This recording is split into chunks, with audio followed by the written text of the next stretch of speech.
Esse relato foi contado pela minha avó, que faleceu há quase 5 meses. Antes de sua partida, me certifiquei de perguntar todos os detalhes dessa experiência, pois ela estava doente e sabíamos que não ficaria muito tempo conosco. Minha avó era de um povoado chamado Sinegato. Ela contou que sua avó paterna, quando ela era pequena, nunca gostou dela. Tratava-a com muita grosseria, talvez porque minha avó teve que assumir as responsabilidades da casa e das refeições após a morte precoce de sua mãe. Aquela mulher não era apenas rude, mas também a tratava como uma empregada. Minha avó tinha tanto medo dela que evitava ficar sozinha em sua presença, pois ela a beliscava e a queimava com o cigarro caso não obedecesse. Eventualmente, essa senhora adoeceu e passou muito tempo acamada, sofrendo de uma doença que a levou à morte. No dia em que faleceu, ela pediu para falar com minha avó, pois dizia querer se despedir e pedir perdão por todo o mal que lhe causou. Minha avó não queria entrar no quarto, pois sentia pavor em vê-la naquele estado tão debilitado, e ainda mais porque sempre sentiu uma energia estranha ao seu redor. Ela dizia que a casa ficava fria e pesada, como se algo ruim a habitasse. Finalmente, minha avó entrou no quarto e a senhora, com uma voz fraca, pediu-lhe perdão. Minha avó respondeu que a perdoava, que ela poderia partir em paz e procurar o caminho até Deus. No entanto, sua avó lhe respondeu com um olhar sombrio: "Com Deus não. Irei a qualquer lugar, menos com Deus." Naquela mesma tarde, ela faleceu. Após sua morte, a casa ficou mais fria e tenebrosa do que nunca. Enquanto esperavam que alguém viesse buscar o corpo, soprava um vento gélido que assobiava ao passar pelas árvores ao redor. Cercados pela mata, não se via nada além das sombras das árvores, e o único som era o vento sussurrando entre os galhos. Em meio a esse silêncio, minha avó ouviu o que parecia um choro distante, um lamento profundo vindo entre as árvores. Ela disse que não sabia se estava imaginando ou se algo realmente estava chorando lá fora. Naquela noite, enquanto os outros preparavam a casa para o velório, minha avó ficou na cozinha, sentindo um frio incomum para aquela época do ano, pois estavam saindo do verão.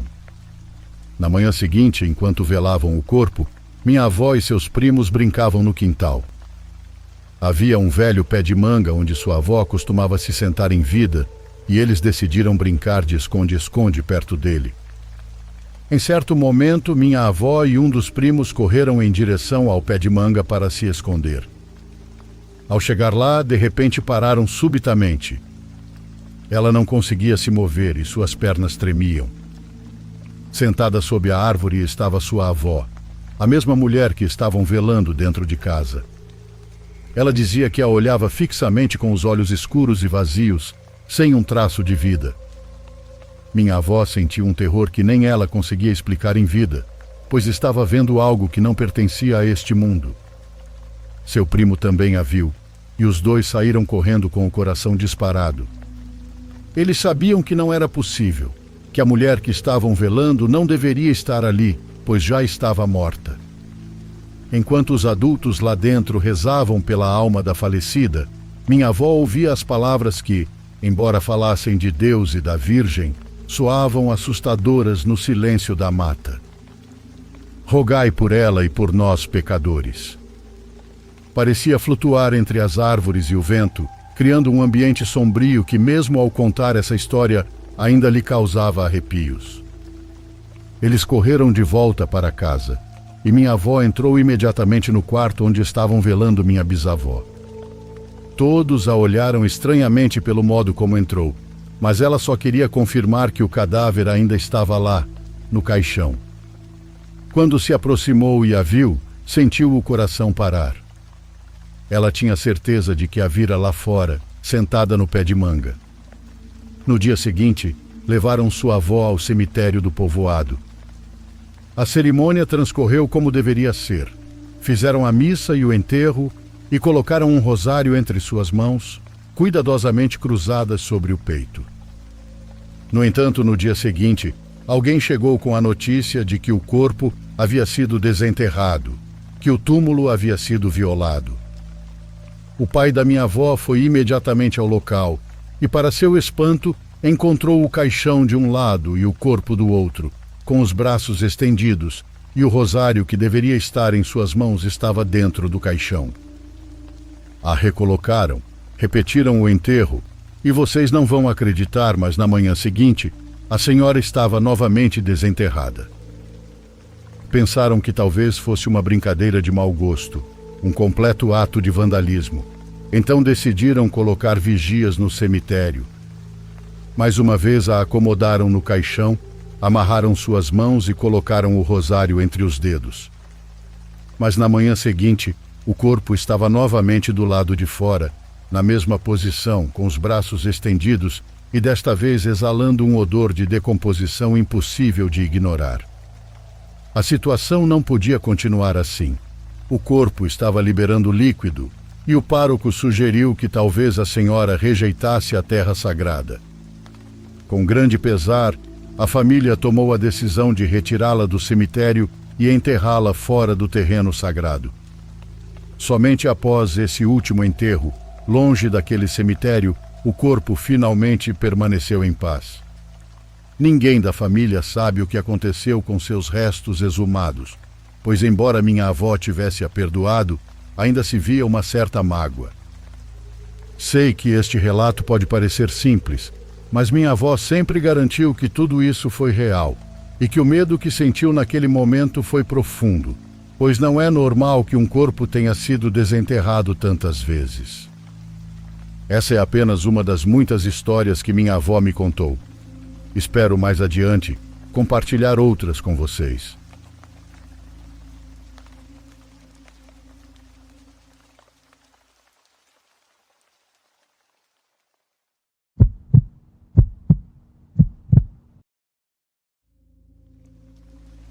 Para começar meu relato, quero dar um pouco de contexto sobre minha localização.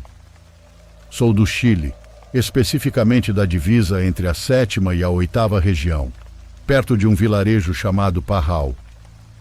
O lugar onde vivo é bastante rural, então não é incomum encontrar pessoas que se dedicam à pecuária ou à agricultura. Minha família, em particular, se dedica a esta última atividade. Tanto meu pai quanto meu avô cultivam arroz e meu pai também é operador de trator. Por isso, desde jovem eu me envolvi, especialmente transportando combustível para essa máquina. Sobre mim, devo dizer que não sou alguém que se assusta facilmente. Tenho cerca de 2 metros e sou de constituição forte. Então, como podem imaginar, não é comum que algo me assuste tanto. O que vou contar aconteceu recentemente, no dia 2 de outubro deste ano. Como era habitual após voltar da escola, meu pai me pediu que buscasse uma carga de combustível para o trator. O lugar para onde eu estava indo é bastante longe, fica a 40 minutos de casa. É uma fazenda antiga, cujo dono se dedica tanto à agricultura quanto à pecuária. O caminho até lá é de terra e rodeado de árvores. Só há clareira perto da casa desse homem, onde também ficam os animais dele. A primeira parte da viagem transcorreu sem problemas. Cheguei ao local por volta das 19h30 e depois de carregar o combustível, comecei o caminho de volta às 21 horas. O ambiente estava escuro e, embora eu não fosse medroso, liguei o rádio da caminhonete para tornar o caminho de volta mais agradável. Mesmo assim, o ambiente começou a ficar estranho e o frio aumentou, o que, para ser sincero, me surpreendeu um pouco. Antes de chegar na metade do caminho, senti uma vontade urgente de urinar. Parei, desci da caminhonete e acendi um cigarro para me distrair um pouco naquela escuridão. Foi então que comecei a ouvir uns ruídos estranhos, gemidos de dor, quase como se alguém estivesse sendo assassinado.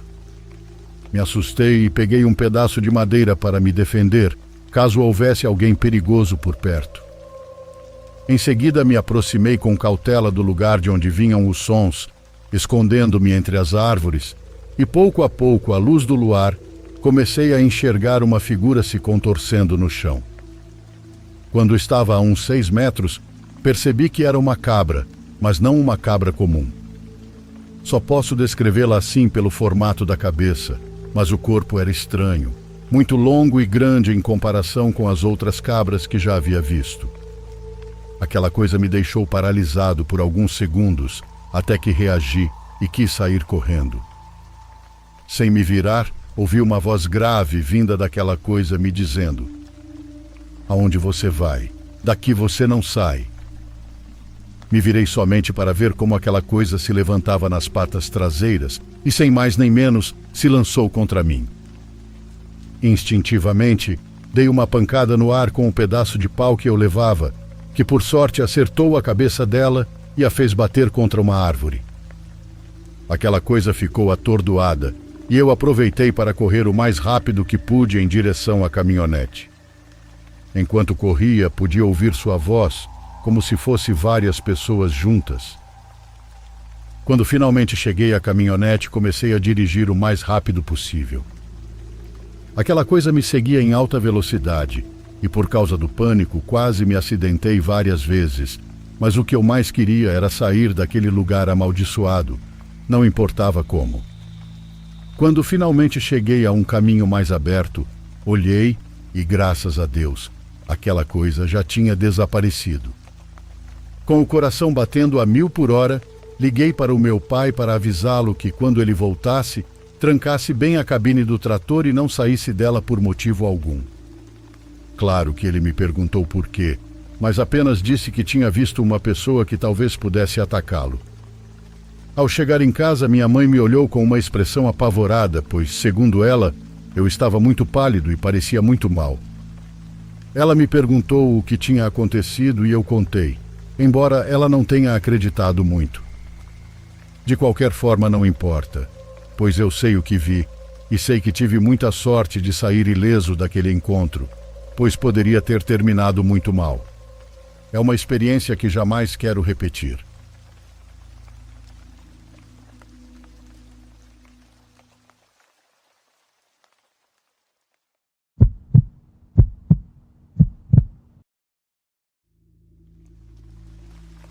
Trabalho com apoio a pessoas com deficiência, principalmente com aquelas que têm deficiências mentais e problemas comportamentais. Esses casos variam de clientes severamente autistas a pessoas com esquizofrenia. A casa em que trabalho atualmente tem 5 clientes, todos às vezes violentos, mas muito menos do que costumavam ser. Com o passar dos anos, passei a me importar muito com meus clientes.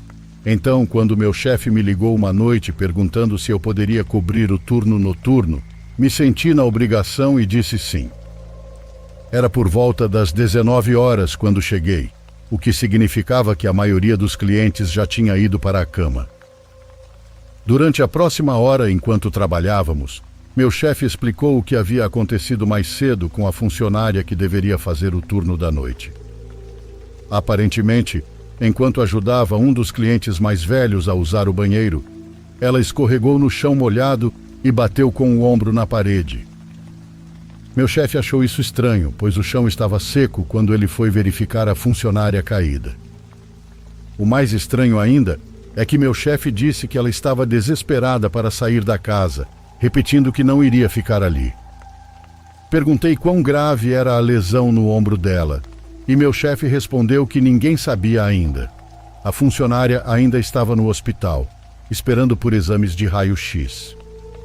Ele acrescentou que, de forma estranha, 2 pequenos hematomas haviam se formado em seu peito, longe do lado em que o ombro foi impactado. Fotos foram tiradas das lesões para fins de relatório, e eu pude vê-las. De fato, 2 pequenos hematomas do tamanho das mãos de um bebê estavam presentes. Meu chefe me levou ao banheiro onde o acidente aconteceu e apontou a grande rachadura na parede. Era próxima ao vaso sanitário e longe do chuveiro ou da pia. Por que essa parte do chão estaria molhada? Por mais intrigante que fosse, nós 2 tínhamos papéis e limpeza para fazer. E, para ser honesta, eu não gostava muito daquela funcionária em particular. Achava que ela era muito brusca e rude com os pacientes mais velhos. Por volta das 20 horas, Meu chefe se despediu e me desejou um turno tranquilo. A maioria dos meus turnos noturnos eram tranquilos. Os clientes geralmente só se levantavam para usar o banheiro durante a noite e apenas um deles precisava de ajuda para isso. Uma cliente em particular, que chamarei de Emma, estava caminhando devagar pelo corredor em direção ao escritório, onde eu estava digitando no computador. Emma teve uma vida difícil, sofrendo de esquizofrenia e autismo, o que tornava difícil para sua mãe cuidar dela conforme ela ficava mais velha e mais violenta. Assim, Emma foi colocada em uma instituição desde muito jovem, um lugar terrível que a medicava em excesso e abusava dela. Em um momento, ela foi a cliente mais violenta do estado, o que levou à sua total isolação, mesmo dos funcionários. Ela nunca teve a chance de se desenvolver além de seu comportamento violento, até que a instituição foi fechada. Então ela veio para essa casa onde durante muitos anos a equipe construiu um relacionamento com Emma. Agora ela era apenas uma quase senhora fofa, sem uma crise de violência há 2 anos. Emma colocou a cabeça para dentro da porta do escritório e disse: "Sujo." Eu disse para ela ir ao banheiro e que eu a seguiria. Emma falava apenas com 1 a 3 palavras, então o significado de suas palavras geralmente era fácil de entender. Sujo significava que ela precisava ir ao banheiro e precisava de ajuda. Eu caminhei atrás dela pelo longo corredor leste colocando luvas. A casa era enorme, dividida em alas leste e oeste, com 2 banheiros e 2 salas de estar. 4 banheiros em cada extremidade. Os corredores tinham pequenas luzes sensoriais no nível do chão, que iluminavam apenas pequenos trechos do chão. Isso servia para que os clientes não caíssem ou se perdessem no escuro, tentando encontrar um interruptor ou maçaneta. Emma entrou no banheiro e sentou-se no vaso sanitário. Liguei a luz do banheiro e dei um salto ao ver a boneca de bebê de Emma ao lado da pia. Regina era uma boneca muito antiga e surrada, dada a Emma por sua mãe quando ela era muito pequena. Ver a boneca me lembrou que a mãe dela havia falecido recentemente. Inclinei a cabeça em silêncio por um momento. A mãe de Emma sempre falava comigo ao telefone, como se me conhecesse a vida inteira. Ela me contava sobre sua filha quando era pequena, a dor de colocá-la na instituição e a raiva quando descobriu como a haviam maltratado. Ela sempre terminava a ligação pedindo para eu abraçar Emma e dizer que sua mãe a amava, e eu sempre fazia isso. Eu sentia falta da mãe dela e fiquei feliz que Emma não entendesse o conceito de morte. Meu coração se partiria se eu a visse sofrer. Dei um aceno à boneca Regina e continuei a ajudá-la no banheiro. Quando ela terminou, eu a coloquei na cama com sua boneca ao lado dela. Ela olhou para a boneca e disse: "Fome." Isso era estranho. Presumi que ela quisesse comida, então disse a ela que era muito tarde, mas que quando ela acordasse pela manhã, eu faria um grande café da manhã para ela. Ela fechou os olhos e abraçou sua boneca. Por volta das 23 horas, fui acordada pelo barulho da maçaneta da porta do escritório sacudindo violentamente no escuro. Eu sabia imediatamente quem era, então me levantei e abri a porta. "Como posso ajudar você, Emma?" perguntei bocejando. Ela respondeu: "Sujo", e eu a segui enquanto ela caminhava pelo corredor escuro, acionando as luzes sensoriais do chão. Estendi a mão sobre sua cabeça na porta do banheiro para acender a luz, para que ela pudesse ver o caminho até o vaso sanitário. Peguei um novo absorvente e os lenços umedecidos do armário e os coloquei no balcão ao lado da pia. Virando as costas para a pia, perguntei se ela havia terminado. Ela geralmente tirava o absorvente sujo e ficava em pé para ser limpa. Desta vez, no entanto, ela apontou para mim e disse: "Dorme." Confusa, decidi que apenas trocaria o absorvente dela eu mesma. Eu estava cansada demais. Virei-me e praguejei ao encontrar a boneca Regina, sentada no balcão ao lado da pia. Fiquei me perguntando quão cansada eu deveria estar para não tê-la notado ali antes. Regina, não me assuste assim. Brinquei enquanto pegava o absorvente limpo debaixo dela. Dorme, repetiu Emma enquanto eu a limpava e trocava. Novamente prometi um grande café da manhã quando ela acordasse pela manhã, enquanto a colocava na cama junto com a boneca. Às 3 da manhã, a maçaneta da porta do escritório sacudiu violentamente novamente. Dona Emma, como posso ajudar agora? Perguntei ao abrir a porta. Encarei um corredor escuro e vazio. Ela não estava lá. No entanto, ouvi passos arrastados no corredor leste. Então me inclinei para ver uma luz sensorial se acender. Ela já deve ter ido em direção ao banheiro, pensei. Andando pelo corredor, não vi sua pequena silhueta cambaleante, nem a encontrei no banheiro.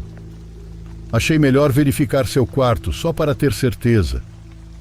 Mas se ela estava em seu quarto, quem havia acionado a luz sensorial do corredor? Pode ser um dos outros clientes, pensei. Passando pelos outros quartos no caminho para o de Emma, verifiquei cada um. Todos os outros clientes estavam dormindo e roncando. Muito estranho. Abri suavemente a porta de Emma e acendi a luz. Fiquei chocada ao encontrá-la no chão, respirando rapidamente. Seus olhos estavam arregalados de pânico. Dor, ela murmurou, apontando para o peito. Corri de volta para o escritório, peguei meu telefone, discando para a emergência enquanto voltava para Emma, tentando confortá-la e pedir uma ambulância. Horas depois foi confirmado que Emma havia sofrido um ataque cardíaco. Meu chefe foi ao hospital para verificar como ela estava, levando a boneca Regina para ela. Fiquei acordada até o fim do meu turno, às 10h30 da manhã. Estava preocupada com o bem-estar dela, mas também me perguntava: se Emma sofreu o ataque cardíaco em seu quarto, quem sacudiu a maçaneta da porta do escritório para me alertar?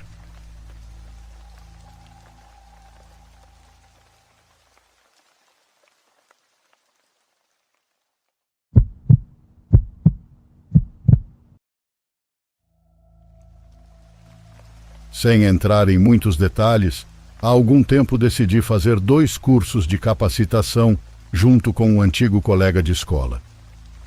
Ele acabou trabalhando para um político do meu estado e me recomendou para fazer a segurança da casa de outro político em uma vila não muito longe de onde moro. Não vou mentir, a casa era imensa e já no meu local de trabalho recebi minha primeira ordem. Um dos meus superiores, em um tom calmo, mas sério, me aconselhou: olha, rapaz, não largue sua arma em nenhum momento e, se for necessário, não hesite em usá-la.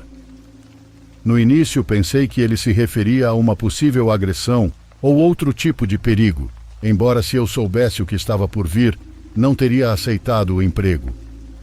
Vale dizer que minha situação econômica não era das melhores e o salário desse trabalho não era nada desprezível.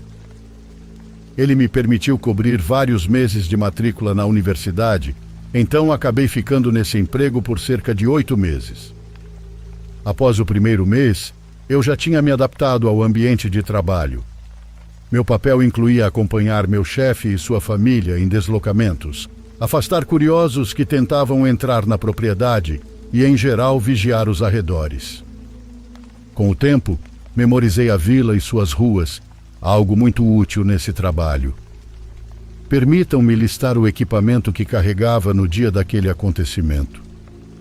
Minha arma de serviço: um rádio, 2 carregadores extras, um colete tático, um kit de primeiros socorros e uma lata de atum para emergências. Além disso, meu chefe tinha o hábito de exigir que estivéssemos sempre uniformizados: calça tática marrom, camisa tática e boné preto. Por segurança, também cobríamos o rosto com uma bandana ou óculos escuros. Naquele dia, como de costume, fui designado para o turno da noite. Éramos 3 seguranças naquela ocasião, e por volta das 22 horas, meu chefe ordenou que 2 dos meus colegas o acompanhassem a uma reunião, o que me deixou sozinho na casa. Pensei que seria uma boa oportunidade para adiantar algumas matérias da faculdade, então relaxei. Além disso, A esposa do meu chefe me disse que eu poderia me servir se tivesse fome. As horas se passaram e às 2 da manhã meu rádio começou a soar com um código que indicava para abrir o portão. Fui rapidamente, mas ao abrir, não encontrei ninguém. Pensei que estivessem prestes a chegar, então saí para verificar e de repente senti que algo estava errado. Meu instinto me dizia para sacar a arma e me manter alerta, então foi o que fiz. Passaram-se alguns minutos e então ouvi repetidas batidas no portão, como se alguém tentasse derrubá-lo. Informei pelo rádio aos meus colegas, mas, ao terminar de relatar, as batidas pararam do nada. Nesse momento fiquei petrificado, ouvindo e sentindo meu coração bater com tanta força que pensei que teria um infarto.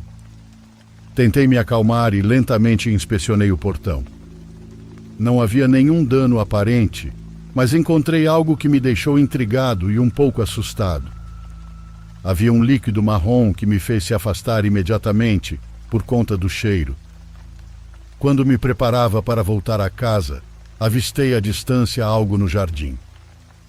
Aproximei-me cautelosamente e percebi que era uma mochila preta, da qual emanava um cheiro pútrido. Procurei um galho para manipulá-la sem tocá-la, e ao abri-la, notei que o mesmo líquido marrom que estava no portão escorria de dentro dela. No interior, encontrei restos humanos em avançado estado de decomposição. Não consegui evitar vomitar tudo o que tinha no estômago. Minha visão chegou a ficar embaçada pelo mal-estar. Assim que me recuperei, peguei o rádio para informar, momento em que senti um golpe forte na cabeça. Depois disso, perdi a consciência, despertando em um beco com meus colegas preocupados ao meu lado, longe de onde eu estava. Segundo o que me contaram, ao ouvirem meu aviso, deixaram nosso chefe e sua família na reunião e voltaram rapidamente para a casa. Eles bateram na porta de madeira logo do lado do portão e, sem obter resposta, decidiram entrar. A única coisa que encontraram foi vômito para todo lado e a mochila com os restos humanos. Pensando no pior, vasculharam toda a casa e informaram as autoridades, mas não encontraram nenhum vestígio meu ou de outra pessoa lá dentro. Finalmente, um vizinho comentou com um policial que tinha visto alguém abandonar um volume perto do lixo. Assim, quando investigaram, me encontraram inconsciente e com ferimentos graves na cabeça. Meus colegas notaram que meu rádio e meu celular estavam desaparecidos e nisso fui levado às pressas ao hospital, onde fiquei em recuperação por várias semanas. Faz apenas algumas semanas que recebi alta. Ao sair do hospital, minha decisão foi clara: pedir demissão, e assim o fiz imediatamente. Mas por que Lúcio? Porque naquele último instante de lucidez, antes de desmaiar, vi um rosto, e ele tinha apenas 2 pontos negros no lugar dos olhos. Tenho pesadelos frequentes sobre aquele dia, e às vezes sinto que o cheiro pútrido e aquela maldita silhueta ainda me perseguem. Sei que alguns se perguntarão por que eu carregava uma lata de atum. E bem, quando se é um segurança, raramente se tem a oportunidade de comer direito. Então é um hábito carregar algo rápido e nutritivo para conseguir aguentar as longas jornadas de trabalho.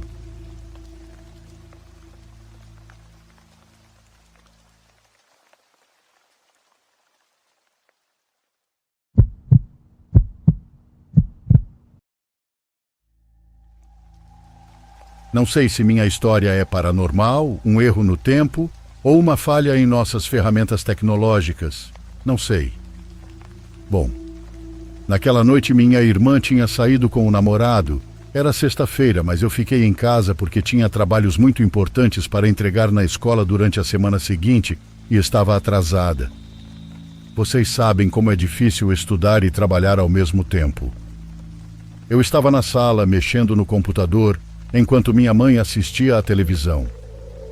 De vez em quando ela fazia um comentário, e eu respondia sem saber muito bem sobre o que ela falava, pois não estava prestando atenção. Acho que ela estava vendo um show ou algo assim. De repente, o telefone fixo de casa tocou, o que era muito raro. Quase ninguém ligava para aquele número, só para os celulares, Então nós duas ficamos imediatamente preocupadas. Pensamos na minha irmã, que estava fora de casa, e bem, o único número que ela sabia de cor era aquele. Tivemos um pressentimento estranho, como se algo ruim tivesse acontecido ou estivesse prestes a acontecer. Minha mãe se levantou depressa para atender o telefone, que estava em uma mesinha atrás do sofá onde eu estava sentada, a 1 metro de mim. Por isso digo que pude ouvir claramente a voz do outro lado da linha. Amor, estou indo para casa. O que tem para o jantar? Não tem nada pronto, respondeu minha mãe por reflexo, com a voz embargada, prestes a chorar. Vou passar para comprar algo e levo. Não deixem as meninas dormirem, me esperem. A ligação foi encerrada e minha mãe ficou completamente pálida, como se o sangue tivesse fugido de seu corpo, com os olhos cheios de lágrimas. Eu a chamava, mas ela não me olhava nem respondia. Perguntei o que estava acontecendo, mas ela não me respondia, até que eu disse: Eu também ouvi, mãe. Era o papai. Minha mãe conseguiu se acalmar e me disse que sim, era ele, sem dúvida. Meu pai havia falecido há 7 anos, mas havia algo ainda mais estranho. Minha mãe disse que aquela chamada que ela acabara de receber era a mesma que ele havia feito naquela noite em que não chegou em casa. A noite em que morreu por culpa de um bêbado que dirigia em alta velocidade e avançou o sinal vermelho. Eu comecei a chorar e liguei para minha irmã naquele momento, porque de alguma forma aquele pressentimento horrível não me deixava. Pedi que ela voltasse para casa, que algo tinha acontecido e que eu explicaria depois. Minha irmã chegou com o namorado meia hora depois e ficaram conosco. Contamos o que havia acontecido e minha irmã acreditou em nós. O namorado dela apenas ficou calado. Evidentemente é algo difícil de acreditar. Ficamos ali conversando até muito tarde, ninguém queria dormir, até que perto da meia-noite, o namorado da minha irmã recebeu uma mensagem. Os amigos com quem eles tinham estado mais cedo tinham passado perto de um tiroteio no Leblon, mas por sorte todos estavam bem. É muito difícil saber o que teria acontecido se ele e minha irmã tivessem ficado com os amigos. Talvez não tivessem acabado naquele lugar onde estavam em perigo, ou talvez sim, talvez algo terrível tivesse acontecido naquela noite. Como disse no início, não sabemos explicar. O certo é que, embora nunca recebamos chamadas, não desconectamos aquele telefone nem pensamos em fazer isso.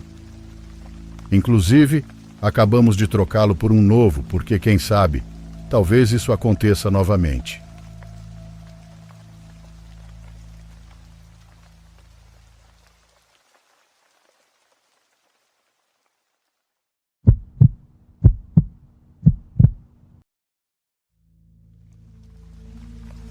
No último inverno, eu me mudei para uma nova casa em uma nova cidade.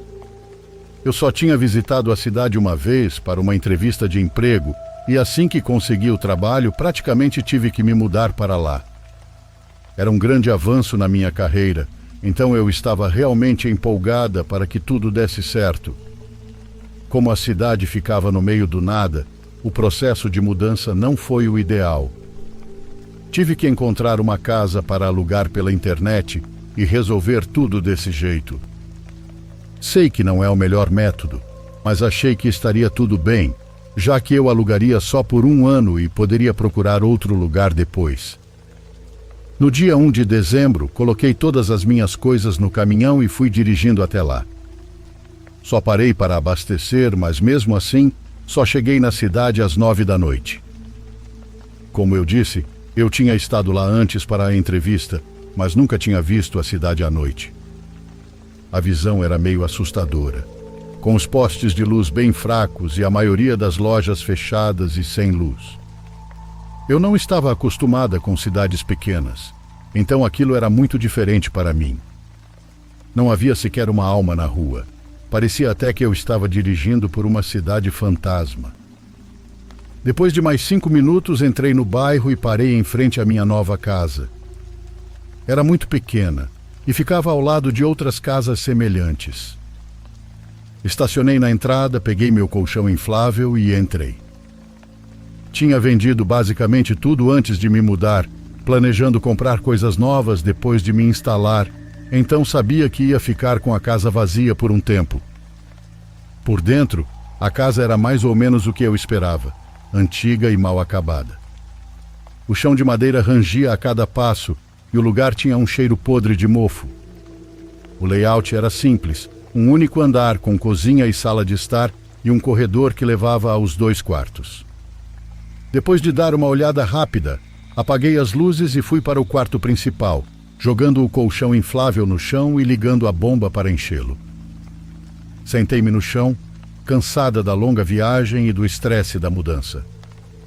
Bom, enquanto estava sentada, ouvi um rangido do outro lado da casa.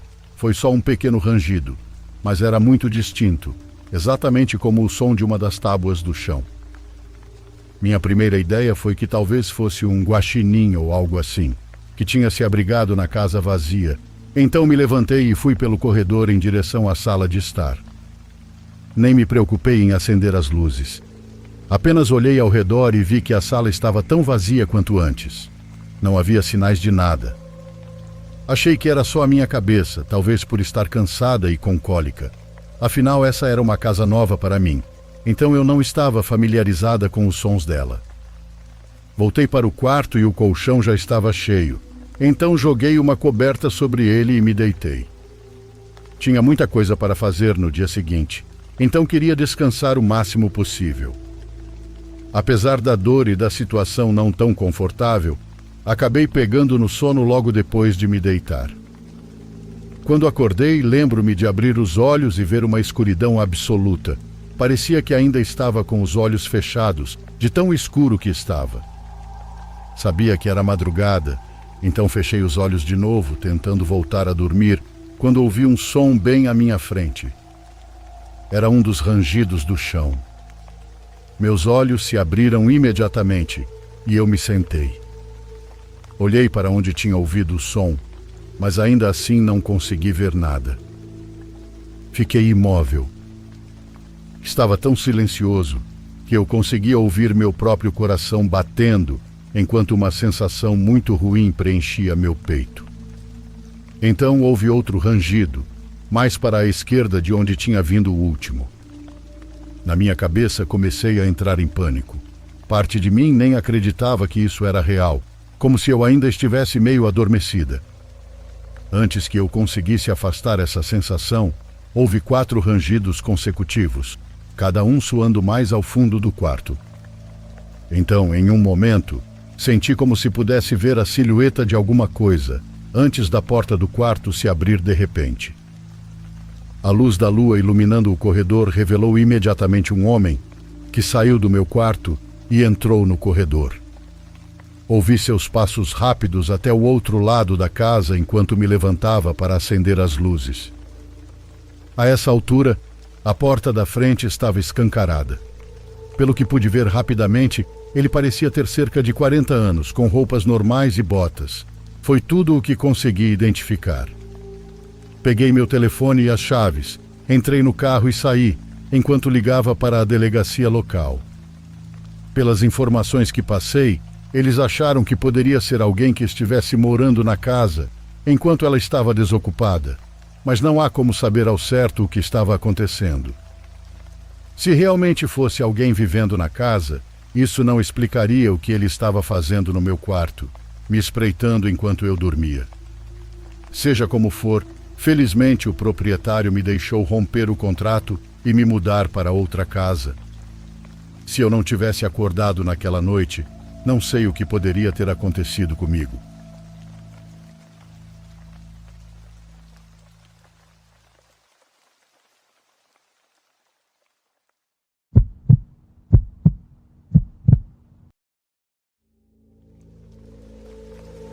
Na minha infância, eu passava quase todos os dias andando de bicicleta.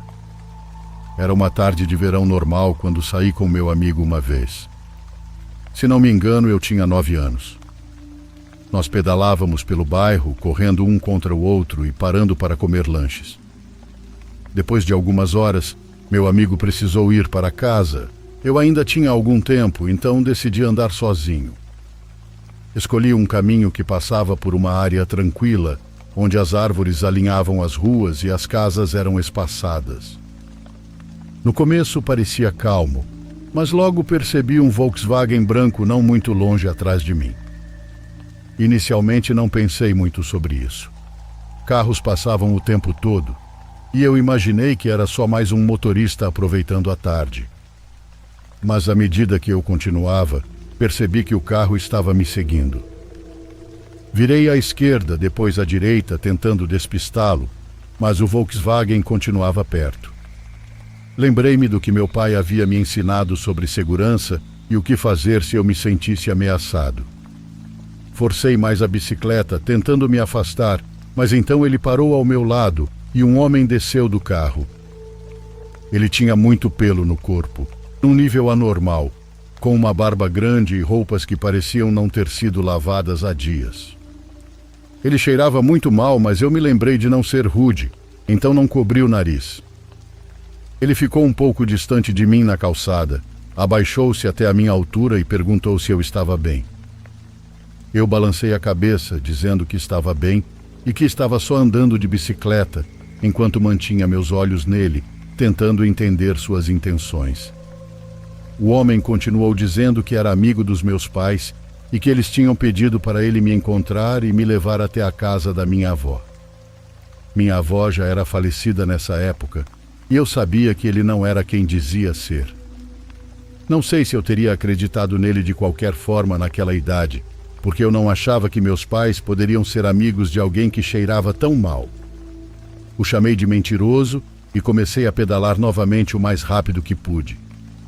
Quando comecei a me afastar, o homem tentou alcançar meu braço, mas eu já tinha colocado distância suficiente para evitar que ele me agarrasse.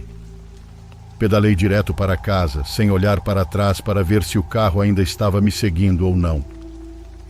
A única coisa em que conseguia pensar era no homem e no que poderia ter acontecido se eu não tivesse escapado. Quando finalmente entrei pela porta da frente, meus pais estavam na sala de estar. Eu tremia e chorava enquanto contava tudo. Meus pais chamaram a polícia, descrevendo o tipo de carro que eu havia mencionado. Milagrosamente, no caminho para a nossa casa, a polícia passou pelo carro branco que tinha me seguido e prendeu o homem que estava dirigindo. Depois chegaram à minha casa, e após minha confirmação de que era o mesmo homem que tinha tentado me agarrar, a polícia levou o sujeito. Eu nunca soube o que acabou acontecendo com ele, e creio que hoje em dia já deve ter falecido.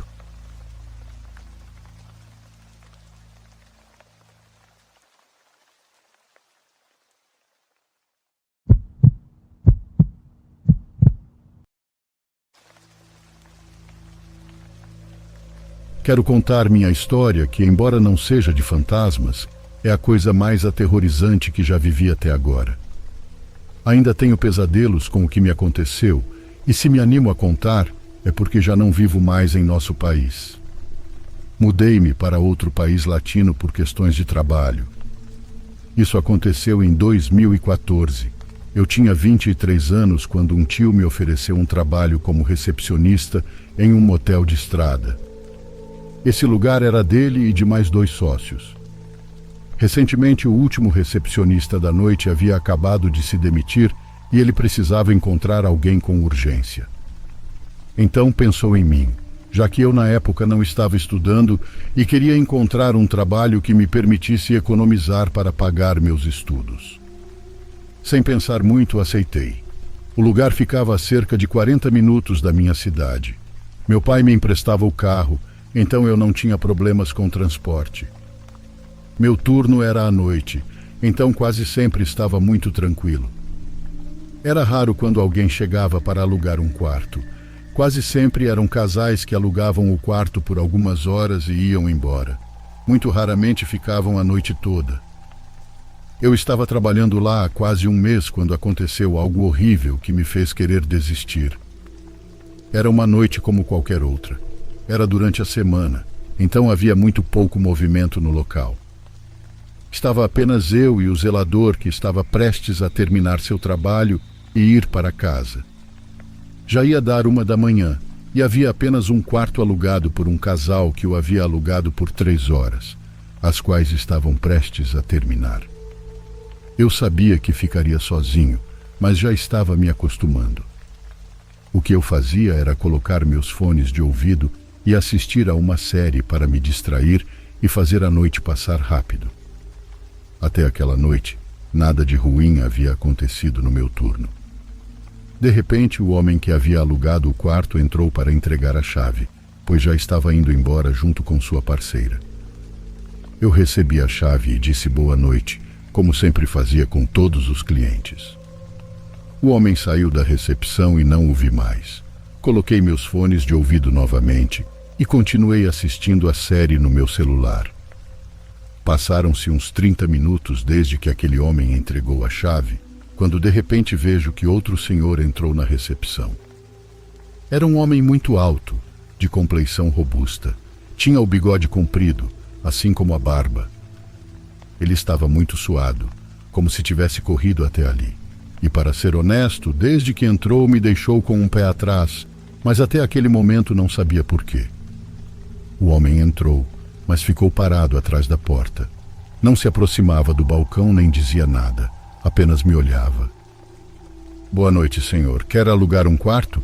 Perguntei ao homem tentando agir com naturalidade, mas ele não me respondeu. Ele continuava me olhando e pouco a pouco se aproximava de mim. Mas antes de chegar ele parou e ficou novamente parado sem fazer nada. Agora que estava mais perto, pude vê-lo com mais detalhes. A primeira coisa que notei foi que ele tinha as 2 mãos dentro dos bolsos da calça. Uma calça jeans que estava bastante apertada nele. Estava com o zíper aberto e dava para ver que não conseguiria fechá-lo. Mas isso não foi o que me chamou a atenção. Quando olhei atentamente para a camisa que ele estava usando, vi que era idêntica à do senhor que tinha acabado de sair há cerca de 30 minutos. O homem estava descalço, e foi quando percebi que estava usando as roupas do homem que tinha acabado de sair do motel. Comecei a sentir muito medo. Sabia que ele tinha feito algo com aquele homem, pois estava usando suas roupas, e pude sentir que estava em perigo, mas não sabia o que fazer. O homem estava parado na minha frente sem fazer ou dizer nada. Apenas me olhava com um olhar frio e, eu diria, até com um pouco de maldade. Então o telefone tocou. Eu senti um grande alívio, pois quem quer que fosse, eu poderia pedir ajuda. Quando atendi o telefone, ouvi a voz do meu tio perguntando se eu estava bem. Eu perguntei por quê, e ele me disse que seu sócio havia ligado para dizer que um paciente do hospital psiquiátrico, que ficava muito perto do motel, havia escapado e que estavam procurando por ele. Meu tio soava muito alarmado e me perguntou se algum homem com um uniforme azul, o uniforme daquele hospital, havia chegado ao local e eu respondi que sim. Apenas disse que sim. Meu tio, em segundos, percebeu que eu estava em perigo. Perguntou se o homem estava ali comigo e eu respondi novamente que sim. Ele me disse para ficar quieto, que já estava chamando a emergência, e depois me disse para não desligar o telefone. Eu sentia uma vontade imensa de sair correndo dali, mas sabia que qualquer movimento em falso poderia irritar aquele sujeito perigoso e ele poderia me machucar. Então, não sei como, mas consegui ficar ali sentado atrás do balcão enquanto o homem estava parado na minha frente, me olhando completamente sério. Meu tio continuava na linha comigo, mas também estava a caminho do motel. Eu apenas sorria para o sujeito que de repente começou a rir incontrolavelmente, de uma maneira exagerada e descontrolada, saindo lágrimas enquanto ele ria. Era realmente aterrorizante, tanto que não sei como descrever aquela cena e transmitir todo o terror que senti naqueles momentos. Ele tirou as mãos dos bolsos e estavam sujas de sangue. Depois começou a dançar de uma forma tão sinistra. Eu estava tão aterrorizado que não conseguia falar, não podia responder ao meu tio que estava bem, pois estava completamente petrificado. Não queria me mover, não queria que o sujeito desconfiasse de mim e me machucasse, então apenas fiquei ali sentado quase sem respirar. O homem continuou dançando, movendo-se de uma forma muito estranha, enquanto brincava com uma faca que havia tirado do bolso traseiro da calça, ao mesmo tempo que ria descontroladamente.